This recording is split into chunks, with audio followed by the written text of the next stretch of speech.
it hit me at an angle that was far less destructive than any other angle. So that was the miracle. That was for those people that don't believe in God. I think we got to all start thinking about that. You have to, I'm a believer now. I'm more of a believer, I think, and a lot of people have said that to me. A lot of great people have said that to me, actually. But it was amazing that I happened to be turned just at that perfect angle, and.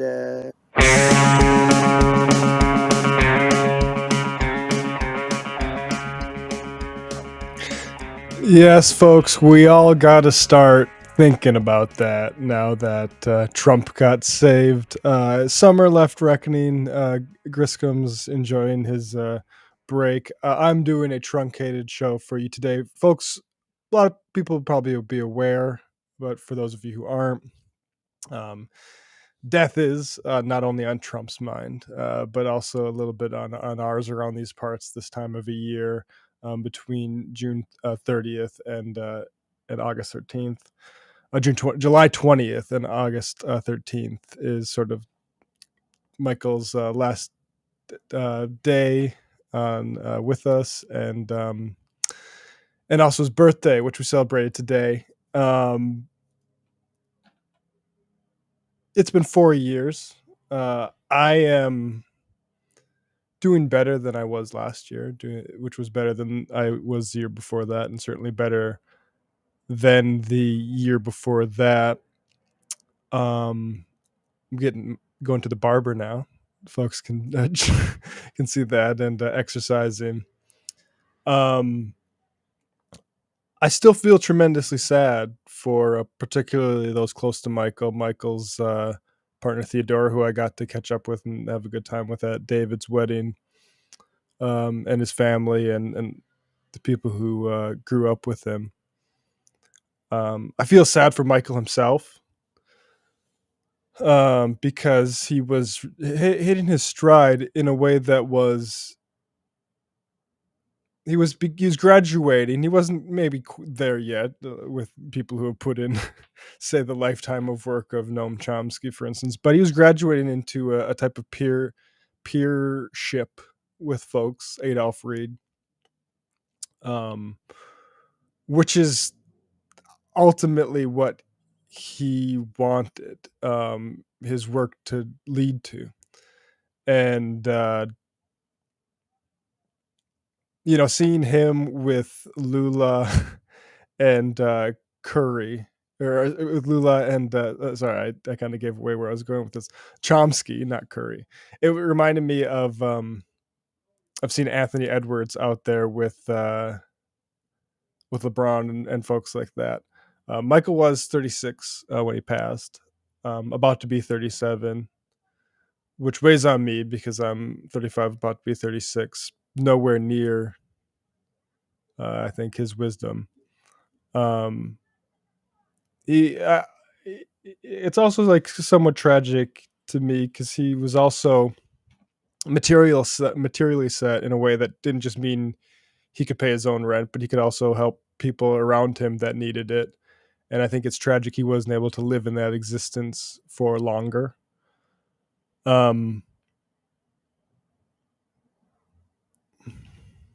And you see all these like the trigonometry guys, like these absolute fucking frauds, or Stitch and Adam, whatever those guys. Like, I think people who are very shallow,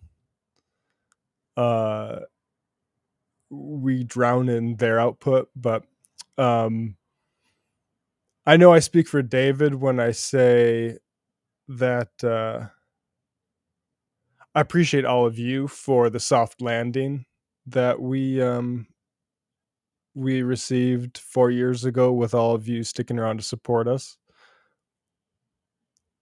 I sometimes think about what it would have been like. It would have been very nice, frankly. David and I were set up. Michael was, at liftoff. We were going to produce him for a while.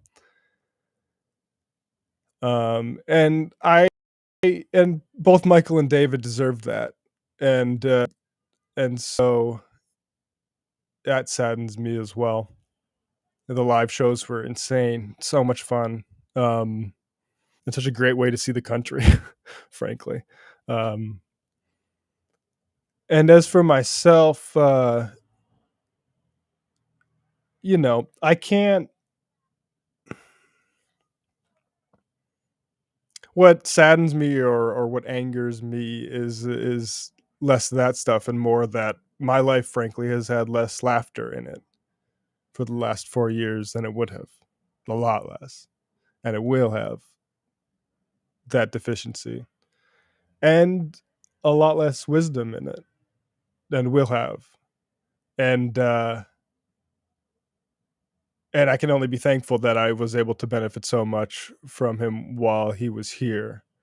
Michael was I was an oldest child, and so he was the closest to me to an older brother, and in the capacity of a mentor, which means that, like, you know, Sam teaches stuff. You know, it's sort of like a mentorship relationship. Michael being that close, but also that much far ahead was a massive advantage to myself. And so yeah, less laughter and less wisdom in somebody's life to me is like less oxygen and water. So I hope you pardon this brief slowdown for David and I. We haven't done a whole lot of breaks um, in this 4 years, which is probably not great for our mental. It's been good for the algorithm though, so it balances out. You know, I think that's what they call karma. Um, and you know, Bandito Savasita just said hugged your loved ones. You know, I mentioned July 20th through August 13th as sort of it's become a period of time for me that it's kind of it's a memento mori. If people haven't heard that Latin phrase, remember you will die.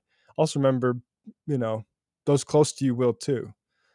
And I think it's impacted my life probably to the benefit of not taking things for granted.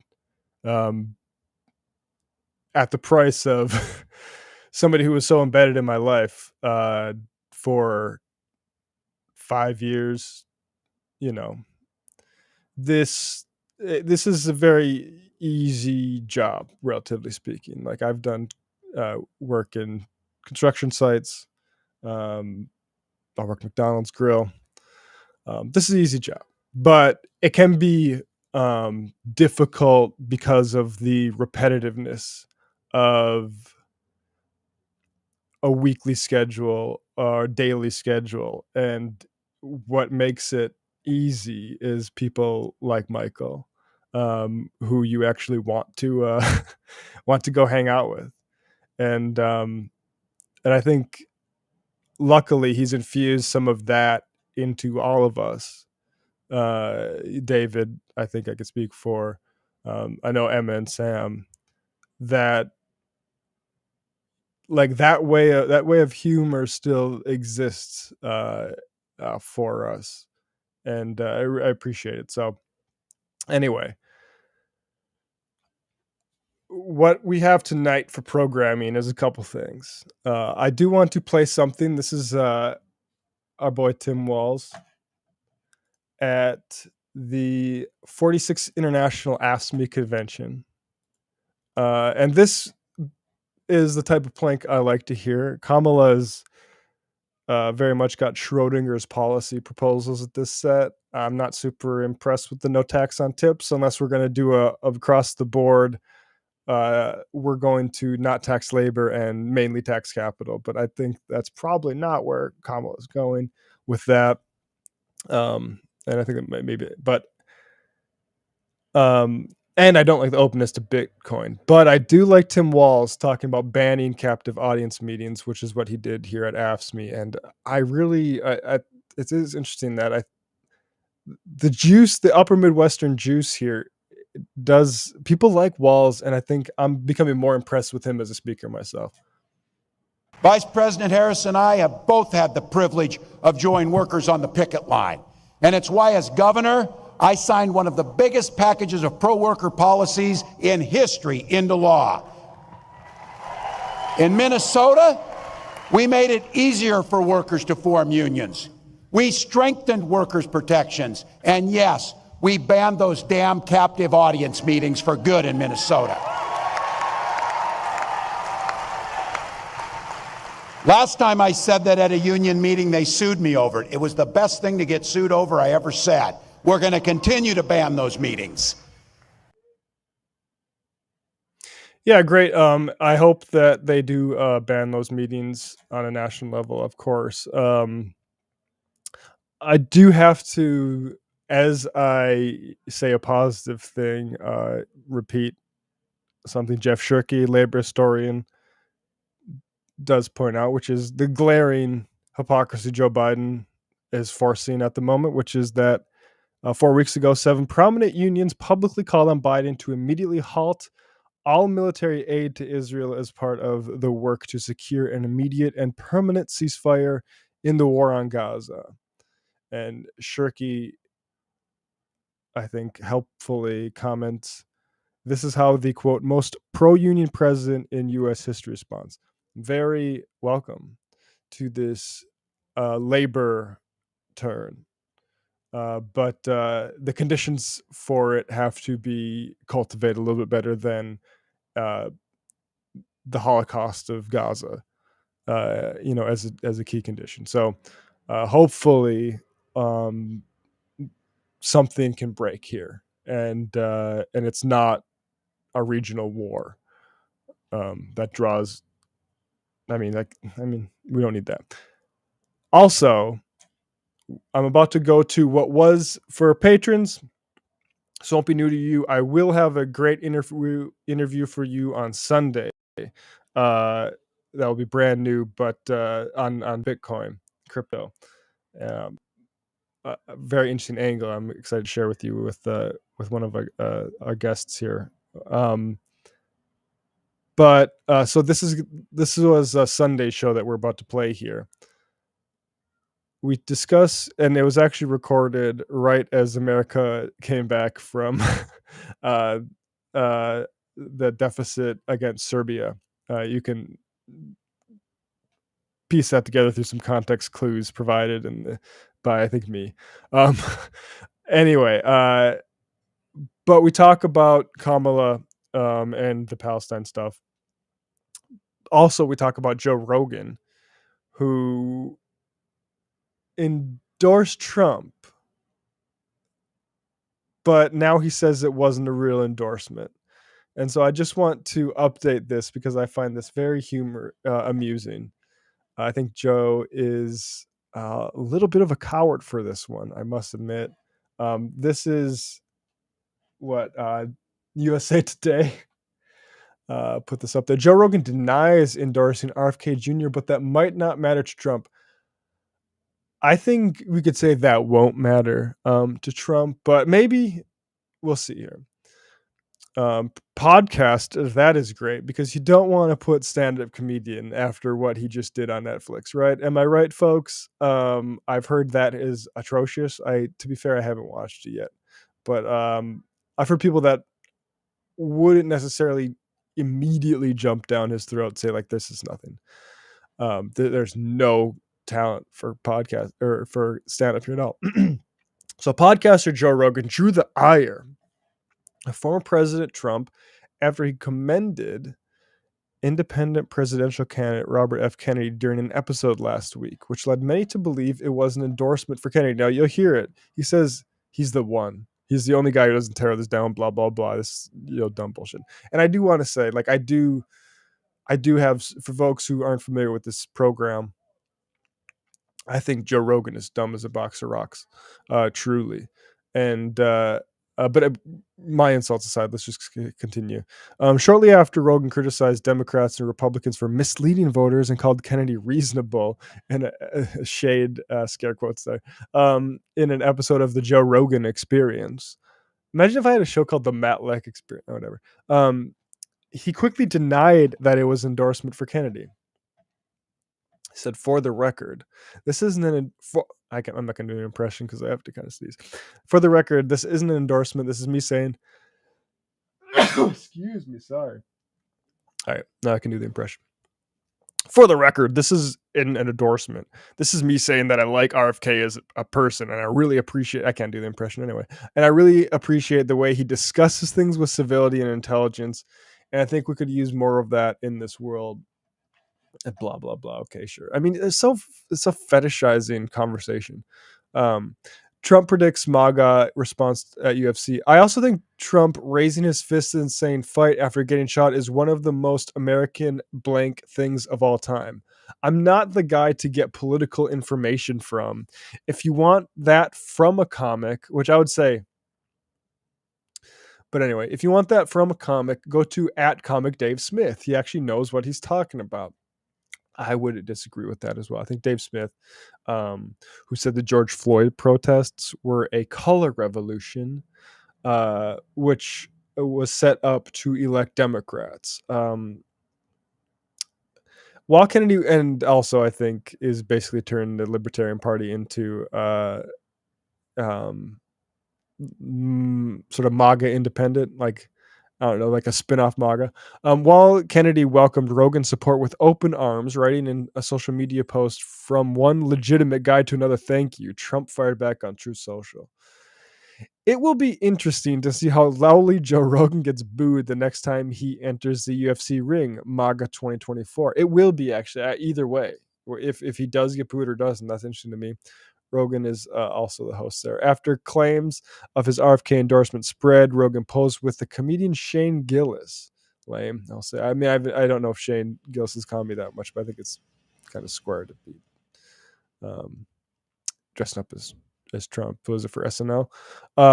The Kill Tony podcast. I don't know what that is. Maybe the Kill Tony podcast is cool. I don't know. Rogan posed with comedian Shane Gillis in an Instagram post. I just think if you're hanging out with Joe Rogan, I don't think if you're funny, you're going to be funny for long.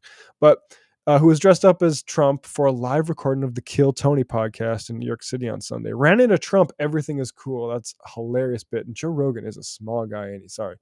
Who has Rogan previously endorsed as candidates? Rogan has a mixed background in political endorsements that span both sides of the aisle. This is where you get just a moron.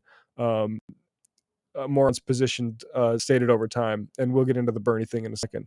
Rogan has said that he did not vote for President Joe Biden or Trump in 2020, but has expressed support for politicians, including Vermont Senator Bernie Sanders and Florida Governor Ron DeSantis.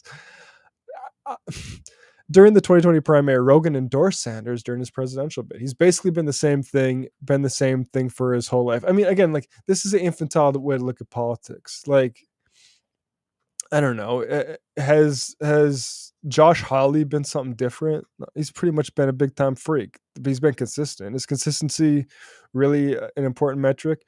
And honestly, Bernie hasn't been the same through his whole life. He's shifted on some certain questions. He was hesitant to endorse Jesse Jackson's candidate for presidency because he didn't want to work within the Democratic Party. He has changed on that. That's a fairly significant shift. I mean, it's not from left to right, but it's still a shift. But whatever. I mean, again, it should be about what the policies are and which coalitions support people. But if we are adult babies, like Joe Rogan likes to go in on per Aaron Brown, then we do just get into these issues of romantic character, because we're looking for a champion. In 2022, Rogan said DeSantis would work as a good president and praised his handling of COVID-19 pandemic in Florida. And that's the one cool thing about Trump, is he's not into like this COVID dead ending bullshit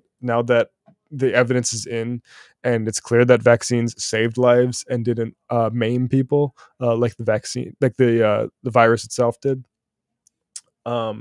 Also, the shift from Bernie Sanders to DeSantis, it would be a mistake to imply that was all about the romantic character of Bernie Sanders and the romantic character of Ron DeSantis, because as we know, Ron DeSantis has none of that. The shift that happened within Joe Rogan is, and he admitted this himself, and it has been scrutinized on his own Reddit by people who don't appreciate it, that he looked, and he's reiterated this multiple times, like I said, that the pandemic checks made him think that all this government assistance stuff, particularly like UBI, which he was supportive of, actually makes people lazy. And so now all of a sudden he's supporting Ron DeSantis. I'm sure COVID is a nice thing to emphasize over that. But as Joe, let's remember who Joe Rogan is. Joe Rogan is a capitalist. He sold a supplement company to Unilever, one of the biggest players in pharmaceuticals. Maybe I don't know how many companies are bigger than Unilever in the world. Probably under 100. So he works and he is among, Elon Musk. He thinks Elon Musk. I heard one of the jokes in his stand-up, and it is literally this. It is, I'm friends with Elon Musk. Isn't that guy very smart? When the aliens come, I'll be good because I'll be like his dog, and Elon will tell the aliens that I'm cool. This is a model for young men.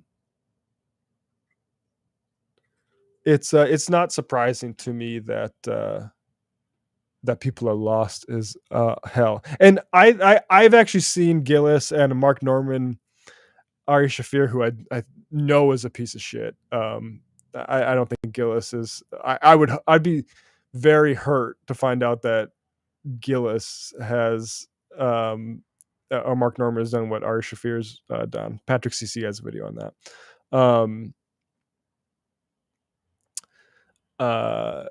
I've seen them fuck with Rogan. So yeah, I don't mean to lump them all in. Dave Chappelle. I've seen Dave Chappelle live. Big fan of Dave Chappelle's early work. I just think there's a certain stream out there, and it might be called the Joe Rogan experience, that has a little bit of gravity to it. And it'd be nice to see that break a little bit in the next 4 years, whoever wins the presidency. It'd be nice to see, more comedians go on Stav's show and not this talentless roid freak. But anyway, that's a long preface addendum just to add on to for context for this discussion that Griscom and I have here. And folks, patreon.com/Left Reckoning if you want to help keeping our numbers up as we take a little bit of a slowdown in production for a couple weeks. We'll be back. We will be back next week, and actually Sunday for patrons. Patreon.com/Left Reckoning. And thank you everybody for your support. I mean, good number of people watching. Really appreciate it. I did hear Bernie went on Theo Von's show. Theo Von, I'm gonna back off on. Like, I don't want to be, again, as Ben Burgess. I don't want to be lighting up comedians. I just want to listen to the ones I like. But there is a stank. There's a stank. There's a stank on some of these guys. Like comedy mothership stank. And I'm just saying. But love you guys. Thank you for being here for us. And I will see patrons on Sunday, and we'll see you on Tuesday.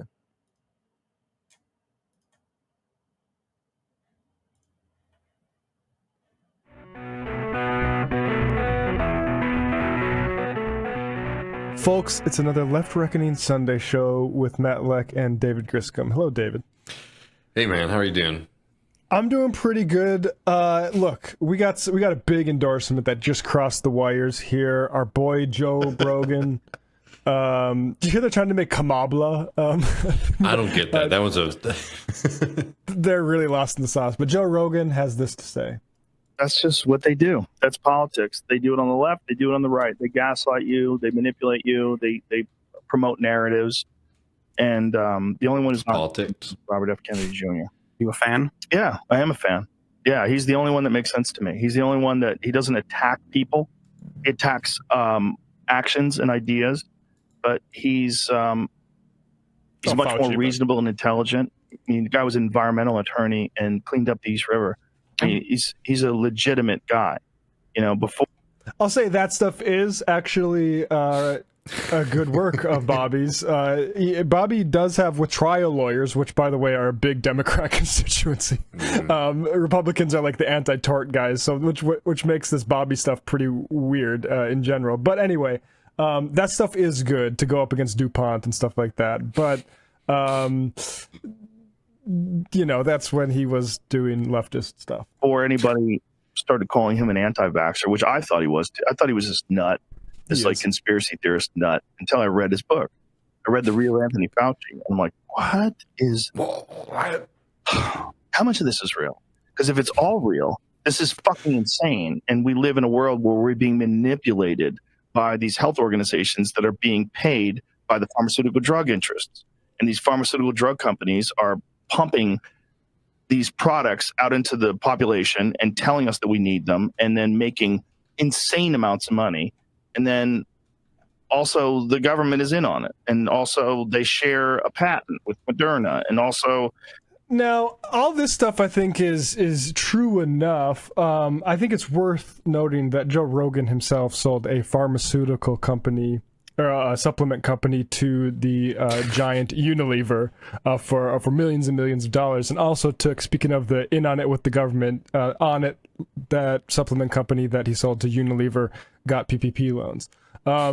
So I think that's a little bit rich, but generally, look, Fauci, I think the anti-vaccine stuff with regard to the COVID-19 vaccine, the results are in. There wasn't these mass deaths that these people were predicted. The real scandal about mRNA is, to my opinion, that it was sat on by the profit-making pharmaceutical companies until it was a break glass moment. But I also don't have a particular torch to hold for Fauci. I think Fauci's record in the 80s and 90s is, I think, suspect. I think probably he does have too close of a connection to pharmaceutical interests. But let's see if there's any more direct endorsement here before we get done with Joe. They share profits, and there's $700 million, I mean, however much money was made, whatever the number is that these guys made off of these products. Like, this is, all of it is fucking crazy. There's the revolving door between the CDC and the FDA and then these pharmaceutical drug companies. So the people that make the regulations then go on to have these cushy jobs with the pharmaceutical drug corporations. Like, oh, nothing to see here. It's like, it's open. It's right out in the open. Right. And when he talks about all that stuff in his book, you're just like, what the fuck, man? If this wasn't true, he would be sued. Yeah. So it seems to be true. Yeah. They don't want to talk about it. They don't want to be attacked. They don't want to be called an anti-vaxxer. That's a big one. Right. It cracked. Yeah, I mean, not exactly re-endorsement. You don't want to be called an anti-vaxxer because if you say had a large audience during a, say, worldwide pandemic and you were spreading misinformation about something that statistically made people less likely to die or sustain severe injury from the virus, you'd actually have a little bit of responsibility on yourself to look at. So I think a lot of people pointing fingers still about this issue might be doing it a little bit out of a guilty conscience. But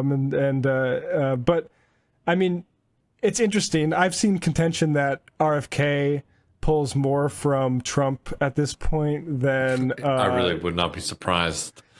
I've thought that from the get-go. I mean, he's ran a campaign always appealing to them. He's run a perfect campaign for alienating any Democrat that might be like, hey, a Kennedy, because it's like, okay, but he's with Steve Bannon, right? Like, just doing the most toxic things from a Democrat partisan perspective. Well, not just that, though, but like his stated campaign goal is to win Republicans in Democrat states and to win Democrats in Republican states, right? So, it's not too surprising. They're saying that is their strategy, that is their plan to get into the White House. But, it's going to be interesting. I think it would be a fascinating little storyline if this contingency of like RFK guys it's sort of Ross Perot's Trump. You know how Perot in 1990, was it 6 or 2? 2, must have been 2. Stole a bunch of the vote from H.W. Bush, and Bill Clinton ended up beating the incumbent there. I've always thought, RFK, he's not running a campaign where he's trying to spoil the Democrats, which has been very amusing to me. I mean, it very easily could. RFK is least with Arab voters. Jill Stein, number one, Kamala, no vote, Donald Trump, and then Robert F. Kennedy. And I got to say, I think they're all right on the money. That's pretty much how I would rank them, I think, if I was hypothetically an Arab voter. It is so crazy that the supposedly anti-establishment candidate is like the most insane on Israel. The most insane. And look, people might not know, but I've recorded a number of interviews for Bobby. When I first started at Majority Report, they would record Ring of Fire radio out of the same studio. So I was very familiar with that voice and like, damn, it's a rough radio voice. I think if he wasn't a Kennedy, he wouldn't have such a long career on radio, but never mind that. I don't remember him having such views on that, and it could be easy just to avoid it. But like but now he's like buddies with what's that crazy, the right wing guy that Candace Owens even goes after. I'm blowing his name, Rabbi Shmuley Boteach. And it's like, he's just all, and you know what it is? I think that's because like, that's where the money flows. You think, did you read the New Yorker piece on him that just came out? I haven't yet. That's the one about the bear though, right? Well, it's not the bear is like, the hilarious juicy thing. It's actually mainly about this shift, which, you're not the first person to say that, basically, Matt. A lot of people who are really close to him have noted that, like, his politics have not only, it's not even that, he's become extreme. They've become kind of like untethered from reality and really angry. And that's I think a very notable thing. That if you look, and you can even see it in photographs of him, his body has changed. And who knows what's going on there, but something is. And a lot of people who've been close to him, known him their entire life, have sort of noted that there's been this kind of marked shift within him in the past 10 years. Not that he wasn't always sort of into like obscure, kooky things before, but it started to really drive his entire perspective of the world when he lost access to a lot of media because he discredited himself. Not just in the sense of like, he's speaking truth and is not afraid to stand up to the man. No, he's written lots of pieces that have had to, that have resulted in embarrassing revisions from the publications that he's written for in the past, to such an extent that like a lot of the legacy media wasn't so much that they all decided, hey, we're not going to allow RFK on our program, we're going to shut him down. It's like, we can't let this guy on who is going to make us have to release embarrassing corrections on all of the pieces that he's putting out there. Right. This guy who has Aaron Rodgers talking about, who himself even put in a book, if I remember, Glad, that AIDS and HIV, I'm not really sure about what's going on there. Like literal, he is a quack. He's a lunatic. And it's good, that you could put your name towards trial lawyers that would fight big companies. I don't know how much of that work he was actually doing. Maybe he was there, looking through the research. I don't know. Yeah. And again, I think particularly with the Monsanto thing, the implication is that he was doing something about, some big conspiracy around GMOs. That is the way that it's sort of put forward. And it's about Roundup, which, is, as most people know, is an extremely carcinogenic pesticide that caused significant damage. And, RFK's role in getting a settlement for that's good, right? But there is this kind of next level conspiracy that even he even tries to do it with his own resume with his audience about, that maybe he was doing something else. Yeah, and now he's on this sort of anti-government tip where it's like we can't really trust, which is what all these guys like the Rogan sort of types. It's like, how could we actually agitate for a public health system when all these people are actually trying to poison us with evil concoctions that are trying to give you heart attacks? Oh yeah, it's extreme, not just paranoid, but it's extremely like anti-society, and paranoid politics. Yeah, it's not a good thing to unleash out into the world, particularly with, I think, some of the people who do get wrapped up in this kind of politics who have like a genuine anxiety towards, the undemocratic nature of the world that we live in. Yep. But instead of actually delivering them to solutions, it's actually this kind of like bizarre anti-state in general, antitrust, anti-modern in a lot of ways too, politics. So it's a very, very weird thing that I don't think is going to have too much of a shelf life, just because it's not a very united ideology. It will just sort of devolve into other forms of quackery, which might be even more dangerous and untethered from reality in the near future. Yeah. Well, speaking of our undemocratic society, as we were wrapping last night, even after we finished the post game, Tuesday, a while ago. No one can ever know when we record these, man. It's sorry about that. And it legit wasn't last night, so I'm factually wrong on that. But Cory Bush lost. And so the whole day of like, ooh, look at the farm labor resurgence in the Democratic Party with the VP pick. Cory Bush lost. And there's a number of ways to, talk about that. I mean, most importantly is the Wesley Bell, is it? Entirely 2/3 of his funding from AIPAC. Or an AIPAC and also from GOP donors too. Right. And then a healthier amount from a crypto as well, which also seems to sort of be a extra little bit of like pretty pro-Israel money. Is it surprising that the democratizing effect of that industry exactly has just sort of found its way into alliance with some of those anti-democratic forces in America? Yeah, and so Bush loses, and I'm sure it's going to, that plus the Bowman thing, I think DSA is probably going to be, looking internally strategy. I wait to see where they come out on that. The Bush thing really infuriated me on the way, especially the way it was reported in the New York Times and the lead up to it, which is like, look, Cory Bush tripped up by this reporter, Annie Carney, who her dad's economist who studied under Milton Friedman. I learned that. But anyway, Annie Carney talked about, is Hamas a terrorist group?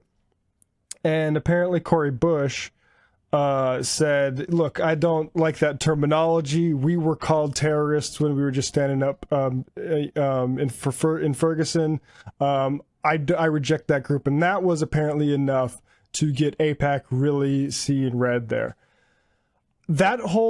The way that was reported in the New York Times in the paper of record, I thought was so goddamn infantile, because I think Cory Bush could have handled that correctly. But the truth is that it is correct to blanch at the deployment of the term terrorism. And pre-October 7th, every liberal newspaper knew this, except maybe the New York Times. But the Guardian, you can look in this controversy of the word terrorism and the move as we acknowledge the criminality of the Great War on Terror to violent extremism, because terrorism is a very a sort of pointed state term to sanction state violence.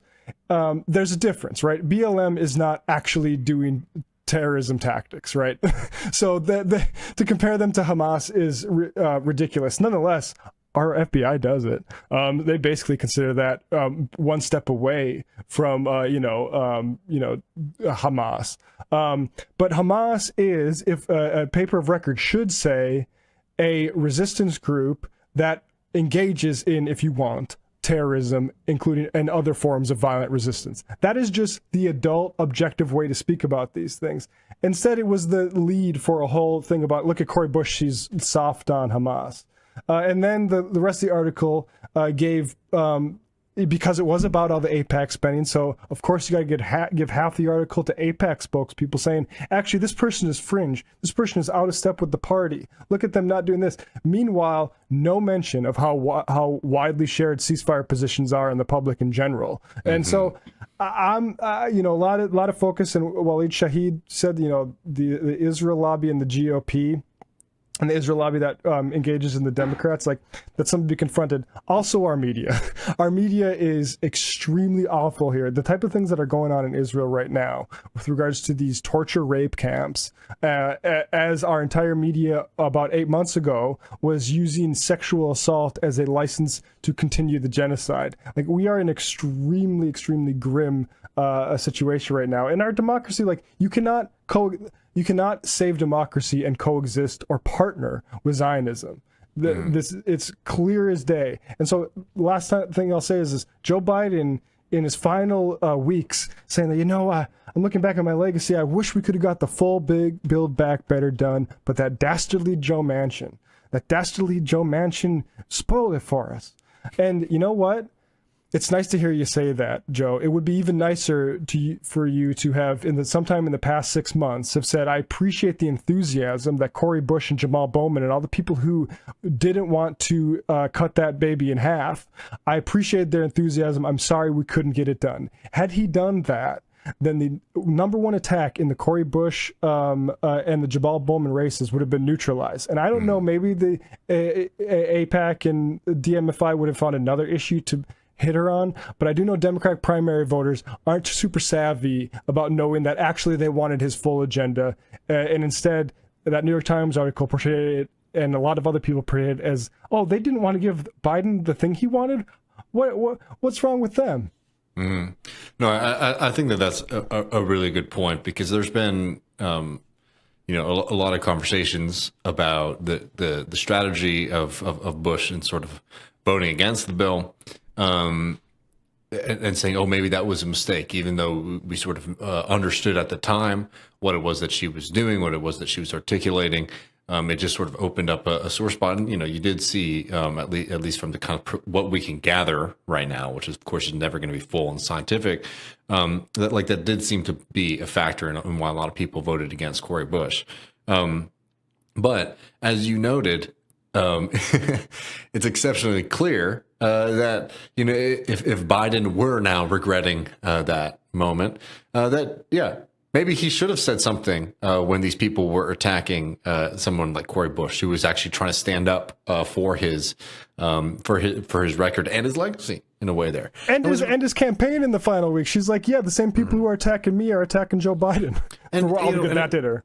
And it's exceptionally notable, and I just have to bring it up again, that this same party that sent a bunch of their freaks down to South Texas to make sure that Henry Cuellar, somebody who is now facing just unbelievably ironclad proof of their corruption with the government of Azerbaijan, somebody who is anti-abortion, right? All these Democratic Party priorities. You have all of these Democrats in the key moments of this race showing up to South Texas to make sure that their incumbent doesn't lose their seat, because Democrats stand by their incumbents. That's what we were told. And then in this case, you have somebody like Bell, who instead of taking on Hawley, trying to fight the right in Missouri, decides, let's get a bunch of right-wing Republican money along with AIPAC pro-genocide money to unseat somebody like Cori Bush. I mean, it's just exceptionally clear that the Democratic Party is, we already knew that they weren't oriented, obviously, towards like the progressive bent of the squad, etc., but just extremely hostile, willing to bend and break their rules. And, we have to figure out ways to get around that, to beat that. And unfortunately for both Bush and Bowman, the movements weren't able to defeat this massive, insane influx of right-wing cash. But it shows, a kind of difficulty and weakness for the movement as to where we are right now.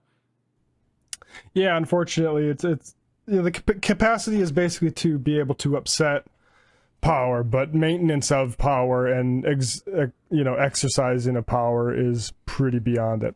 So on this, I want to get a little bit to the Kamala thing that happened recently, but I want to connect this to the Bush thing, because I think that it's really important that people understand this moment that we're in, because I'm seeing a lot of people, in my opinion, missing it. And I'm not trying to, whatever, fuck it. If I need to be a downer, I'll be a downer.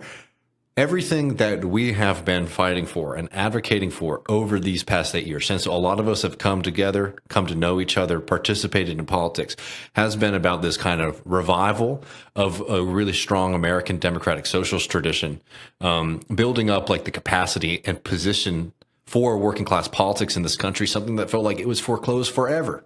Right. And we saw massive openings, certainly with somebody like Bernie Sanders, who brought so much energy into a movement that for a lot of times felt that it was fringe, obscure, not something that was poised to massively influence American politics.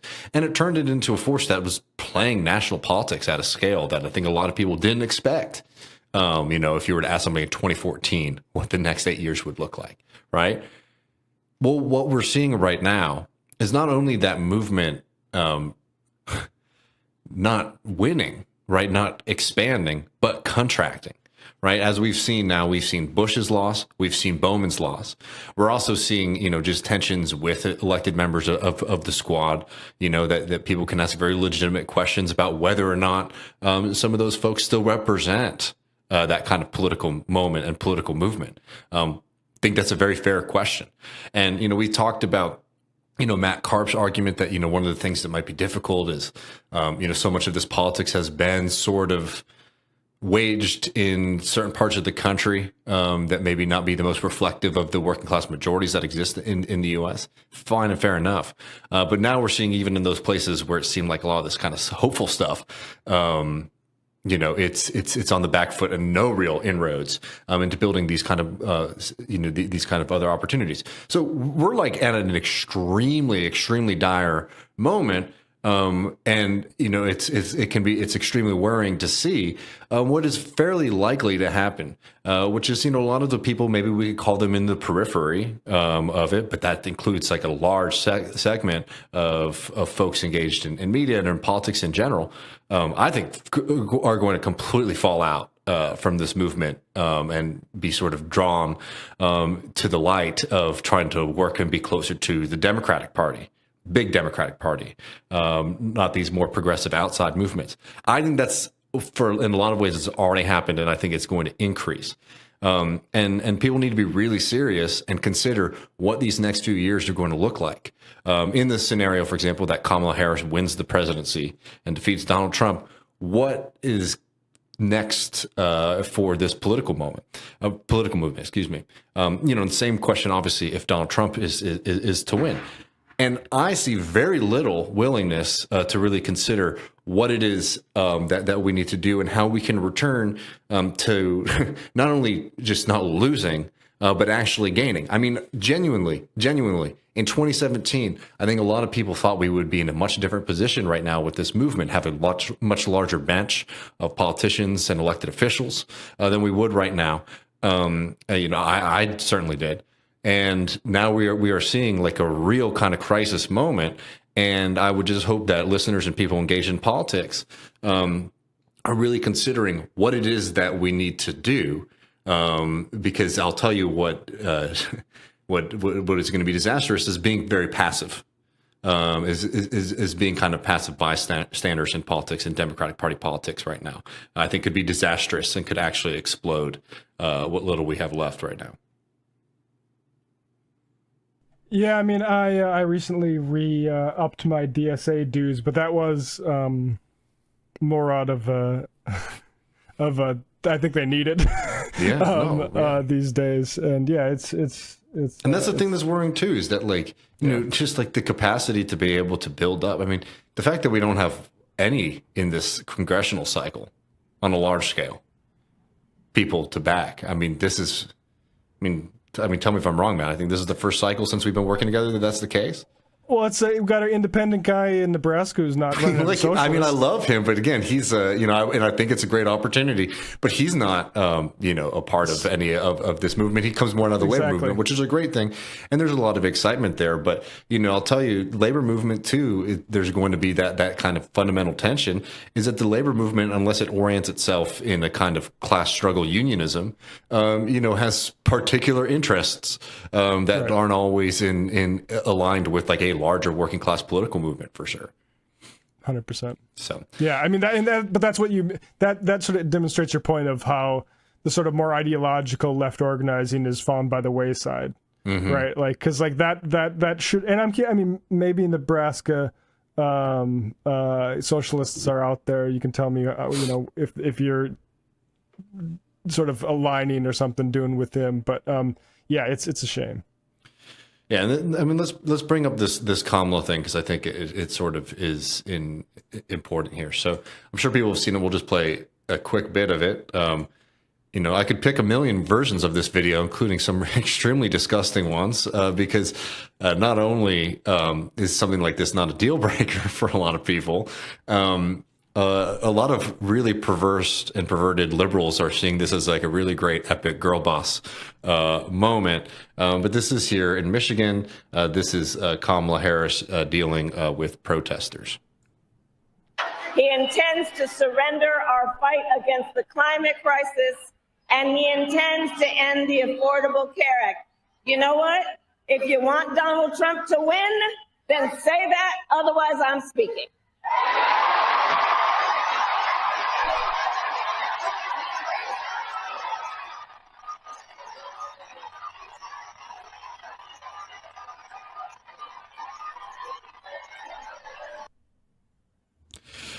Destroyed. And just to you know, say what they were saying, in case they want Trump to win, is Kamala, you can't hide. We won't vote for genocide. No, and I'll tell you one thing. I've been following politics long enough to know something like that is not off the cuff. That's something that was practiced and rehearsed and was sort of in the chamber if something like that were to happen. There's a few things we can get into, and we can get into the larger thing about Kamala and Gaza in a second. But I wanted to note just first of all, I mean, this has been the general orientation of the Democratic Party for almost all of my life, and I think it's only gotten worse over the years, which is that legitimate criticism, and like I cannot imagine at this point something that is just more clear cut than saying, hey, we need to stop killing children in Gaza. As we were seeing, this most, I mean, Israel, they're not even trying to hide this shit anymore. They're interviewing rapists on TV to have them justify. They literally have the military rape policy that they accused Hamas of doing and said justified flattening Gaza. They literally have it. They literally debated it in the Knesset and on in their press. You hear all this nonsense from the Biden administration, the Biden-Kamala administration. And I also want to be really fucking clear about this too, by the way, y'all. You know, because it's unbelievable as people try to separate these two folks. When, Matt, do you remember what was the promise with Kamala and Biden from the get-go? Was that it was always going to be the Biden-Kamala administration. They made a big fucking deal about that when he was running. They made a big deal about that while he was in while he continues to be in office. But they made a big deal about that throughout that administration. So that is the Biden-Harris administration, the one we are living under right now. And while the Biden-Harris administration be like, oh, you know, we want to negotiate, Israel's literally killing the negotiators. Yeah. You know, I mean, it's just like, what are you talking about? You support a ceasefire and an end to this violence? Well, the party that you're close to, the party that you're supporting in this conversation is murdering the people at the negotiating table. I mean, it's unbelievable. Everybody knows how absurd it is. And so these people who are sitting here saying that we will not support you if you continue supporting this mass slaughter campaign in Gaza are absolutely right to do it, are incredibly brave. And every single one of those people cheering Kamala, shutting down people saying, stop killing the children. There is a very, very, very dark place in hell that I hope that you can spend eternity in. Yeah, and I also wanted to share, this is from the Michigan House Floor Leader, Abraham Ayash. Let's see, let me know if this is backwards or not. So there's no confusion. Calling for a ceasefire when you have the power to, I don't know, actively thwart the killing of innocent men, women, and children by not supplying bombs and weapons to Israel's Netanyahu is not enough. 40,000 plus people have been massacred, millions have been displaced and are under rubble or are starving to death. So if Americans are demanding their leaders stop funding a genocide, maybe we should direct outrage at said genocide. What do I know, though? I'm just from Michigan. And I also think that there's people who like want to be like, oh no, I agree with you, I just don't know about the tactics, right? Those are my favorite types, right? But let's just address that. There could not be a perfect time, a more perfect time, except maybe a month ago. But actually she wasn't the candidate yet. And Joe Biden, like we've seen, like he's barely, taking in the reality he wants to hear from. But like this putting pressure on them now and making her do that, which like I agree with you 100%. They knew going into Michigan that they were going to have this problem, and that was the choice that they made to respond to it. It was the wrong choice because it blew it up. If she would have just kept saying la la la and there was no moment of the girl boss moment that the Sister Soldier moment that Jonathan Chait and Matt Iglesias have been just so thirsty for, then they could have. I mean, eventually this is going to come to a head because the idea that you could run away from this when you're trying to like enlist people to fight things like fascism at home. Well, do you want people of conscience or do you not? And you have to make that decision. And so yeah, getting that out there now, before she's even done a joint interview with Walz, and putting that stink out there, making sure that has to be on the agenda. I think great job to those protesters. The uncommitted people saying like, apparently there's a meeting set up. We'll see if that happens. I would imagine they're not going to get a shirt. I imagine Kamala's probably going to put that meeting off as long as possible because the content of the meeting, I imagine, is going to be something along the lines of Israel has a right to defend itself, and thank you for your concern. And so, like, maybe we that have more on that in won't a second. Yeah. I mean, we'll see. As to promising an arms embargo, I think the chances of getting the Democrat nominee to do that are up from Joe Biden from 0.000% to about 0.01% from Kamala, just based on the fact that like she's a conscious politician here with us, like in terms of mental capacity, and she might be able to be. She may be forced to. It's going to be interesting. Like I've tried to think about whether this is going to be a close election or if Trump is just going to fold. What either of those, and I am not the political analyst to be able to predict which one gives more opportunity, but it'd be interesting. I also think like at this moment it's probably a little silly to say one way or the other, if you think it's be close or not, just because we don't know the version of Donald Trump that we're really going to get, because there's that big question mark, and we also really don't know what version of Kamala we're going to get. I mean, this rally was significant in seeing a little bit of what we're going to be getting from her, but it's still early on, and they've done a pretty good job of kind of shielding her, and they're not going to be able to do that forever. I want to know just two quick things. One, I want to go through some of these statements about that meeting with Uncommitted in a second, but I just want to say one quick thing on the moron watch. The moron watch is all these weirdos being like, well, why aren't you protesting Vance and Trump? Well, look, I didn't know that y'all were also ultra leftists as well. But are you saying that there's no difference between the Democratic Party and the Republican Party? I mean, it sounds like a tacit admission. And if that's what y'all are saying, okay, then we'll just sort of have to deal with that and reevaluate the strategy. The reason that people protest Kamala Harris and not Donald Trump over this is because Kamala Harris represents the political party that claims that it's interested in doing something different. While with Trump, he's going on, in his speech about how happy he was and proud he was to move the U.S. embassy to Jerusalem. Right. So look, but again, if the Democrats' strategy on this, and if what the commentators are saying is that there is no difference between Trump and Harris on this issue, hey, that's some interesting information. We'll take that into account. Thank you very much. Now, oh, go ahead. No, please.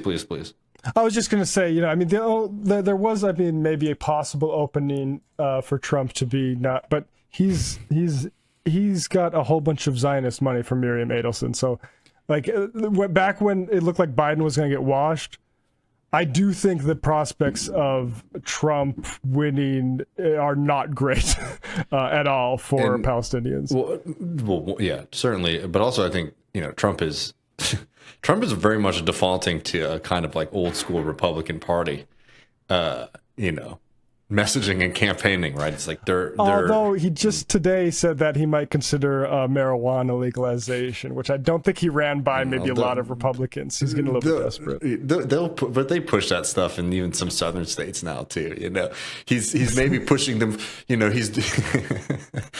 He's pushing them to like 2007, like what activists in the Republican Party wanted in 2007. Donald Trump is representing now, including very strange returns to extreme just gay in general politics.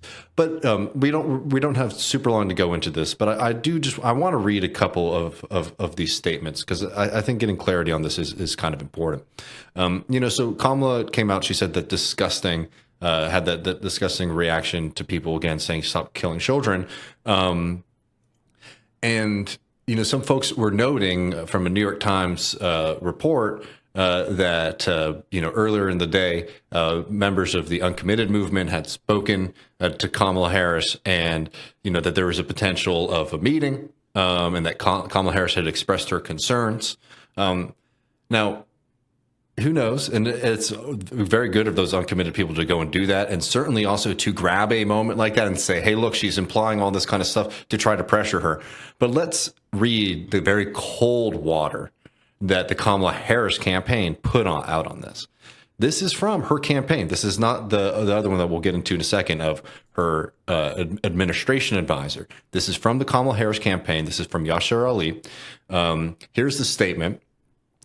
Since October 7th, the vice president has prioritized engaging with Arab, Muslim, and Palestinian community members and others regarding the war in Gaza. This is going to be me highlighting this. In this brief engagement, so the first thing she said about this is brief, she reaffirmed that her campaign will continue to engage with these communities. So absolutely zero in terms of commitment or even orientation. Engage with communities is classic Washington, D.C. talk for we're not going to do fucking shit. The second bit, she goes, the vice president has been clear. Okay, so a lot of murky stuff at the beginning. Let's get to the meat of it. What do they want to be clear about? The vice president has been clear she will always work to ensure Israel is able to defend itself against Iran and Iran-backed terrorist group. The vice president is focused on securing the ceasefire and hostage deal currently on the table. As she has said, it is time for this war to end. Where Israel is secure, hostages are released, the suffering of Palestinian civilians ends. And Palestinian people can realize their right to dignity, freedom, and self-determination. So a bunch of bullshit and a pretty firm commitment to maintaining the status quo. That's from her campaign. Now, to add to this, earlier today, or earlier in the week, Phil Gordon, who is one of her advisors in the administration, says the vice president has been clear she will always ensure Israel is able to defend itself against Iran and Iran-backed terrorist groups. Interesting, similar language there. She does not support an arms embargo on Israel. She will continue to work to protect civilians in Gaza and to uphold international law. So that's what we're getting from the Kamala Harris campaign. She hasn't been coming out and speaking about this because she doesn't want to. And she wants to be able to maintain this murky position. And I think that, people in the progressive left, God knows the socialist left, should make sure that they're coming out here and not running cover for her. Because what she wants to do is to keep it in a murky position, right? Because she doesn't want to have to come out there and say what her actual position is that she wants to maintain the current policy of the administration, which is her administration, by the way. Right. And to sit here and hear the kind of conversations that we're going to be having from folks about, she can't do anything until blah, blah, blah. No, what you were saying right now is that we're going to wait for the slaughter in Gaza to end until the American electoral cycle can run its course and she can be inaugurated after Joe Biden. You are condemning countless thousands of people to death. It is an absolutely immoral position to maintain. And she has plenty of leverage, both in her day job as the vice president of the United States of America, and now in her night career as not only a candidate for president, but in American politics, the candidate for president becomes effectively a leader in the Democratic Party. And she has tremendous influence in trying to push that party to stop supporting this horror in Gaza. And whatever your final position is on how to support and how to play politics is, I think that it's very, very clear, if you care about Palestinian humanity and dignity, that we be very clear and put pressure on the Harris campaign and the administration to do what they should be doing and not to run cover for them. Because they love the kind of confusion that comes out there. Immediately, when all these kind of statements were floating around yesterday, you have all these people out in the public, because remember, things filter down too, right? From people who like really pay a lot of attention to these kind of statements and things like that. You have all these people being like, oh, Kamala's different from Biden. She supports a ceasefire. She supports that. She supports this. No, she doesn't. And it's really dangerous, actually, to get that idea into people's heads, because that makes these people very complacent and comfortable with something that they should never be comfortable with, which is the mass slaughter of children. Absolutely. And I honestly think that her responding so forcefully was a massive mistake, because look, there's going to be an effort. We have an entire media apparatus designed to obscure what's going on there. But you have people like Anel Sheelan, who resigned, was one of their resignations. I resign from the State Department because America's unconditional support for Israel's war in Gaza made protecting civilians and upholding humanitarian law impossible. VP Harris must make it clear she won't bankroll more Israeli aggression in the region. And it's like, and then you have like that Michigan House guy. It's like, at a certain point, and the good news about American elections is they last a long fucking time. And even though Harris has gotten put in pole position very late in the race, still longer, as long as like a normal country's campaign season. And this is not going away. They definitely thought it would. They definitely thought, okay, we'll do walls. I absolutely think that the Shapiro, at least floating him out, was to try to make it look like, okay, we're not going to try to offend those people. That's not what's offensive. It's not offensive. Like, Shapiro could change his position on Gaza and call for arms embargo, and guess what? People would fucking love the guy, even his corny Obama impression, right? And I would just say, history is a guide on this stuff. Like, there's a truism that people don't care about foreign policy, and it's possible to me that Harris might win this while ignoring it, because I think the Democrat electorate, like, I'm not very up on them post Bowman and Bush, I'll tell you that. But it does cause problems nonetheless. It caused problems in 68, caused problems in 72, caused problems for Hillary in 2008. Like, the war stuff, it does harsh the vibe if you're supposed to be the party that is speaking to people's consciences in the world. Not to open up something else, but I will just say this. I don't have the fucking patience for this bullshit I've been seeing from people saying, hey, if you're getting mad about the Palestine stuff, you're not allowing us to experience joy. Like, I really find that position so fucking contemptible. And look, people will be like, oh, you're miserable. No, I'll tell you one thing. I take this politics stuff extremely seriously because it affects me, my loved ones, all kinds of folks around the world. You should not be engaged in politics as a place to find joy and affirmation. That's for your friends and your family and your life. And it's actually Team incredibly USA dangerous. Yes. Well, did they win? They won, yeah. Oh, good for them. And it's extremely dangerous because you start saying insane shit like, hey, we got to stop talking about ending the genocide because it's affecting my ability to experience joy at laughing at funny things on the computer. I think joy on the same politics, unless it's negative. Like, I take joy at like JD Vance stepping on a rake. Yeah, exactly. But like, yeah, bro, this is how you get depressed. If you have capacity if you could stand to be more depressed, that's how much you can stand to be more into following this shit. Oh man. Well, Matt, I appreciate you so much, and to all of our listeners, thank you for hanging out with us. We'll be back very soon. Spread the word. Take care of each other.